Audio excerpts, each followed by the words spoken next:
pag nagmamature tayo, parang nauobliga tayong kalimutan yung pagiging bata eh. Mas lumalaki daw tayo, mas lumalaki yung mga problema, mas lumalaki yung responsibilidad. At pag nangyari yun, ang dami ng mga bagay na lumalagpas lang sa atin. Nung mga bata pa tayo, wala tayong pinapalagpas eh. Kaya parang haba ng araw, di ba? Parang lahat ng bagay big deal sa atin. Naalala mo pa ba nung una kang nakakita ng rainbow? Wow! Eh yung bago sumara yung ref, namamatay yung ilaw. Wow! Naalala mo ba nung una kang maligo sa ulan? Nung una kang nakatikim ng chocolate? Yung nakahiga ka, tapos nakatingin ka sa kisame na may water stain, tapos parang kung ano-ano yung nakikita mo. Naalala mo nung una kang nakainom ng Coke?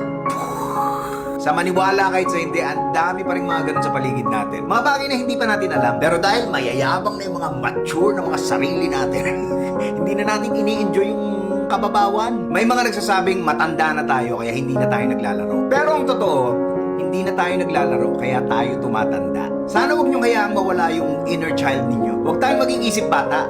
Dapat pusong bata. Para kahit gaano kaliit, kahit gaano kababaw, kahit gaano ka walang kwenta sa iba, ang importante, makahanap tayo ng dahilan para maging masaya.